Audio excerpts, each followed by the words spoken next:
നമസ്കാരം. പ്രധാന വാർത്തകൾ.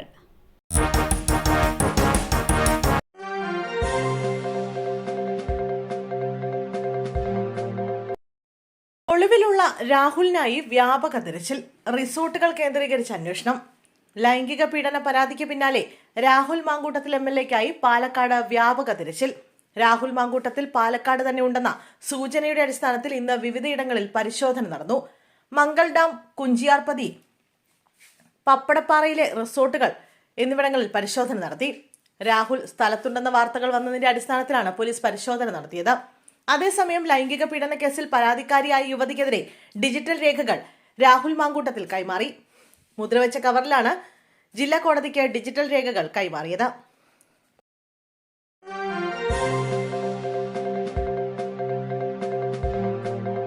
ശബരിമല തീർത്ഥാടകരുടെ വാഹനം അപകടത്തിൽപ്പെട്ടു. പത്തനംതിട്ട ലാഹയിലാണ് അപകടം നടന്നത്. നിയന്ത്രണം വിട്ട ടെമ്പോ ട്രാവലർ റോഡ് സൈഡിലെ കടയുടെ സമീപത്തേക്ക് ഇടിച്ചു കയറുകയായിരുന്നു. സ്ഥലത്ത് പാർക്ക് ചെയ്ത കാറിനും അപകടത്തിൽ കേടുപാടുകൾ സംഭവിച്ചു. ആന്ധ്രയിൽ നിന്നുള്ള അയ്യപ്പ ഭക്തർ സഞ്ചരിച്ച വാഹനമാണ് അപകടത്തിൽപ്പെട്ടത്. സംഭവത്തിൽ ആർക്കും പരിക്കില്ല.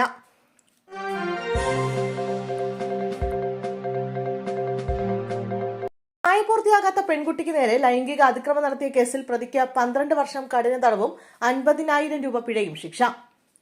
കൊല്ലയിൽ വില്ലേജിൽ മേൽക്കൊല്ല ദേശത്ത് ഉദിയൻകുളങ്ങര തുണ്ടുവിളാകത്ത് വീട്ടിൽ സതീഷിനെയാണ് കാട്ടാക്കട അതിവേഗ പോക്സോ കോടതി ജഡ്ജി S. രമേശ് കുമാർ ശിക്ഷിച്ചത്. പിഴത്തുക അതിജീവതയ്ക്ക് നൽകണമെന്നും പിഴ അടച്ചില്ലെങ്കിൽ 6 മാസം കൂടി കഠിന തടവ് അനുഭവിക്കണമെന്നും കോടതി ഉത്തരവിട്ടു. പിഴത്തുക അപര്യാപ്തമായതിനാൽ കുട്ടിക്ക് അർഹമായ നഷ്ടപരിഹാരം നൽകുന്നതിന് ജില്ലാ ലീഗൽ സർവീസ് അതോറിറ്റിക്കും കോടതി നിർദ്ദേശം നൽകി. 2023 സെപ്റ്റംബർ 25-നായിരുന്നു കേസിന് ആസ്പദമായ സംഭവം നടന്നത്. കണ്ണ് പരിശോധിപ്പിക്കുന്നതിനായി മാതാവിനൊപ്പം ആശുപത്രിയിലെത്തിയപ്പോഴായിരുന്നു സംഭവം. OPയിലേക്ക് പോകുന്ന സ്റ്റെപ്പിൽ വെച്ചായിരുന്നു പ്രതി കുട്ടിക്ക് നേരെ ലൈംഗിക അതിക്രമം നടത്തിയത്. തുടർന്ന് കുട്ടിയിരുന്ന സീറ്റിന്റെ പിന്നിലേക്ക് ചെന്ന പ്രതി വീണ്ടും സമാന നടപടി തുടർന്നു. ഇതോടെ കുട്ടി അമ്മയോട് പറയുകയായിരുന്നു. കുട്ടിയുടെ അമ്മ നോക്കിയപ്പോൾ പ്രതി ഇറങ്ങി ബൈക്കിൽ കയറി രക്ഷപ്പെടുകയായിരുന്നു. തുടർന്ന് അമ്മ പോലീസിൽ വിവരം അറിയിച്ചു. കേസെടുത്ത പോലീസ് പ്രതിയെ അറസ്റ്റ് ചെയ്തു.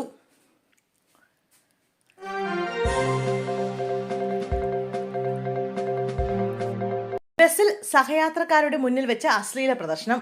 യുവാവ് പിടിയിൽ.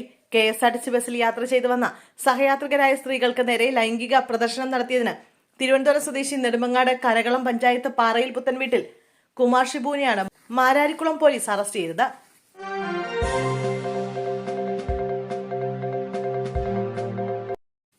കൊയിലാണ്ടി MLA കാനത്തിൽ ജമീല അന്തരിച്ചു. കോഴിക്കോട്ടെ സ്വകാര്യ ആശുപത്രിയിൽ തീവ്രപരിചരണ വിഭാഗത്തിൽ ചികിത്സയിലിരിക്കെയാണ് അന്ത്യം. അർബുദബാധിതയായ ജമീല 6 മാസത്തോളമായി വീട്ടിൽ വിശ്രമത്തിലായിരുന്നു. 2021 തെരഞ്ഞെടുപ്പിൽ ഇന്റർനാഷണൽ കോൺഗ്രസിലെ N. സുബ്രഹ്മണ്യനെ 7472 വോട്ടുകൾക്ക് പരാജയപ്പെടുത്തിയാണ് കാനത്തിൽ ജമീല നിയമസഭയിലേക്ക് എത്തിയത്.